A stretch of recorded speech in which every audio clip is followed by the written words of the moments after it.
ఇకపోతే హైదరాబాద్లో film city ఏదైతే ఈరోజు హైదరాబాద్ అభివృద్ధి అయిన తర్వాత ఫిల్మ్ సిటీని కూడా ఎవరు కూడా ఇంత స్కేల్లో చేస్తామని దీన్ని జయప్రదం చేసే ధైర్యం ఉండదు.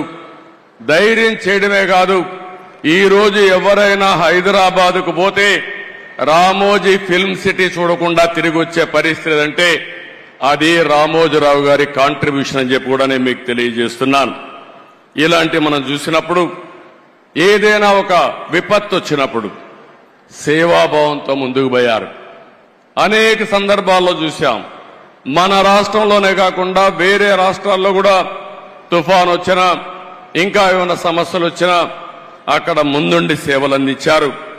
పెదపారుపూడిలో గాని తెలంగాణ నాగన్పల్లి గ్రామాలను దత్తత తీసుకుని ఒక 25 కోట్లు ఖర్చు పెట్టారు. కోవిడ్ సమయంలో 2 రాష్ట్రాల్లో ఒక 20 కోట్ల రూపాయలు ఖర్చు పెట్టి ప్రజలకు సేవలు అందించిన వ్యక్తి. ఇవన్నీ ఒక ఎత్తు అయితే నేను ఆయన 40 సంవత్సరాలుగా క్లోజ్గా చూశాను. భయం అనేది ఆయన జీవితంలో లేదు. పోరాటం అనేది ఆయన జీవితంలో ఒక భాగం. ఏ విషయంలో చూసినా రాజీ లేకుండా పోరాడాడు. మీడియాను పెట్టుకుని చాలా మంది ఒకసారి ఆలోచిస్తే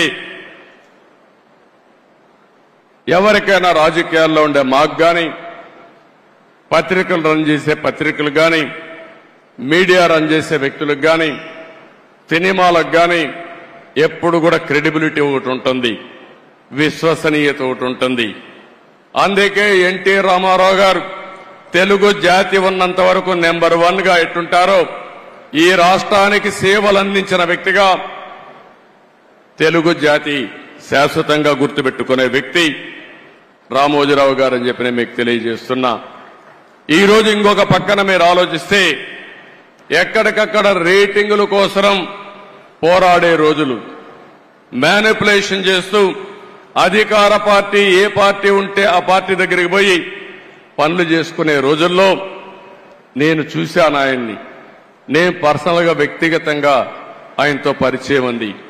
నా జీవితంలో నాకు ఒక్క పని, ఈ ఐఏఎస్ ఆఫీసర్ని ట్రాన్స్ఫర్ చేయమనో, ఈ వ్యక్తికి మంత్రి పదవి ఇవ్వమనో, ఈ వ్యక్తికి ఎమ్మెల్యే ఇవ్వమనో ఎక్కడా చెప్పలేదంటే అది రామోజీరావు గారి యొక్క నీతి నిజాయితీ. విలువల కోసం బ్రతికాడు, ప్రజల కోసం పోరాటాలు చేశాడు. ఎప్పటికప్పుడు ప్రజాస్వామ్యం అపహాస్యమైనప్పుడు నా వంతు బాధ్యతగా నేనున్నానని ముందుకొచ్చి పోరాటం చేసిన వ్యక్తి రామోజీరావు గారని చెప్పి నేను మీకు తెలియజేస్తున్నా. చాలా మంది పదవులుంటే సేవ చేస్తాం అనుకుంటాం. రామోజీరావు గారు ఎప్పుడు కూడా పదవులు కాదు, ప్రజా చైతన్యంతో ప్రజలకు మేలైన పరిపాలన ఇచ్చి మేలైనటువంటి సేవలు అందిస్తామని నిరూపించిన వ్యక్తి. 82లో మనం చూశాం.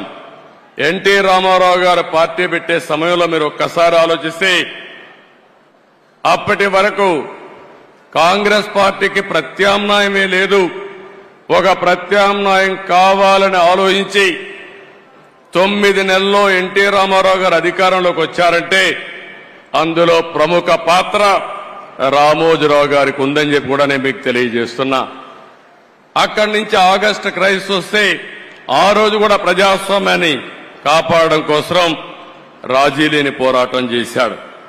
ఇలాంటి పోరాటాలు చేసి ఓసారి అనిపిస్తుంది మనందరికీ, ప్రజాస్వామ్యంలో పత్రికలకు స్వేచ్ఛ ఉంది. 4th ఎస్టేట్ అని మనం అందరం మాట్లాడుతున్నాం. శాసనసభ, చట్టసభలు, అదే సమయంలో కార్యనిర్వాహక వర్గం, ఐఏఎస్ ఆఫీసర్లు, ఆ తర్వాత ఎక్కడికక్కడ జ్యుడిషియరీ, ఇంకో పక్కన పత్రిక, మీడియా 4th ఎస్టేట్ గా ఉంటుంది. ఒకసారి ఇదే మారిగా ఆయన వార్తలు రాస్తే కంటెంప్ట్ ఇచ్చి కౌన్సిల్ ఆయన రప్పించాలంటే పోరాడి తల ఒగ్గకుండా సుప్రీంకోర్టు వరకు పోయి ఆయన చేసింది రైట్ అని నిరూపించిన వ్యక్తి రామోజీరావు గారని చెప్పి నేను మీకు తెలియజేస్తున్నా. ఇంకో పక్క మార్గదర్శి పైన ఎన్నో కేసులు పెట్టారు, ఎన్నో విధాలుగా హింసించారు. కానీ ఆయన జీవితంలో నేను చూసింది ఒకే మాట అన్నాడు, నేను సంపాదించిన ఆస్తులివి, నేను ప్రజల కోసం పోరాడుతున్నాను, అవసరమైతే ప్రతి ఒక్క ఆస్తి పోయినా నేను రాజీ పడనని చెప్పి పోరాడిన వ్యక్తి రామోజీరావు గారని చెప్పి నేను మీకు తెలియజేస్తున్నా. చాలా మంది భయపడిపోతాం, కానీ ఆ భయం అనేది తెలియని వ్యక్తి 86 సంవత్సరాల వయసులో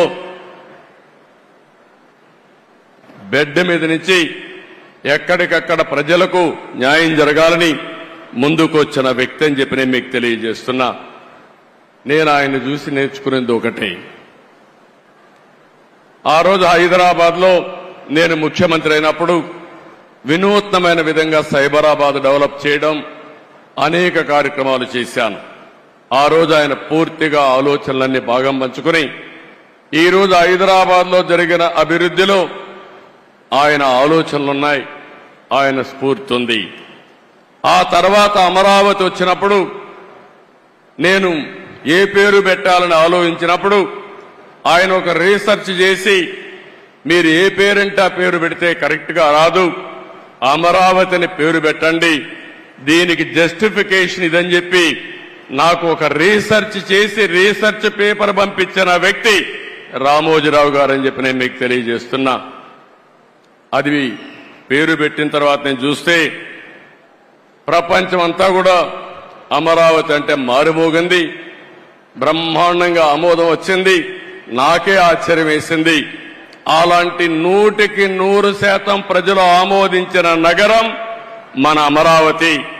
5 సంవత్సరాలు ఇబ్బంది పడింది, కానీ ఏమాత్రం అనుమానం లేదు, మళ్లీ అమరావతి దశ దిశ మారుతుంది. ఈ అమరావతి నగరం తెలుగు జాతి ఉజ్వల భవిష్యత్తుకు నాంది పలుకుతుందని చెప్పి కూడా నేను మీకు తెలియజేస్తున్నాను. అలాంటి సందర్భాలు చాలా ఉన్నాయి రామోజీరావు గారితో. ఆయన అందరికీ సజెషన్స్ ఇస్తారు. ఎవరో ఆయన దగ్గర పోయి ఆయన ఎవరిని పిలవడు. నేను చూసింది ఆయన జీవితంలో ఎవరు రావాలని కోరుకోడు, కానీ ఎవరైనా వస్తే తగిన గౌరవం ఇవ్వడం, ఫ్రాంక్ గా ఆయనకు తోచిన అభిప్రాయాలు చెప్పడం ఆయనకు అలవాటు.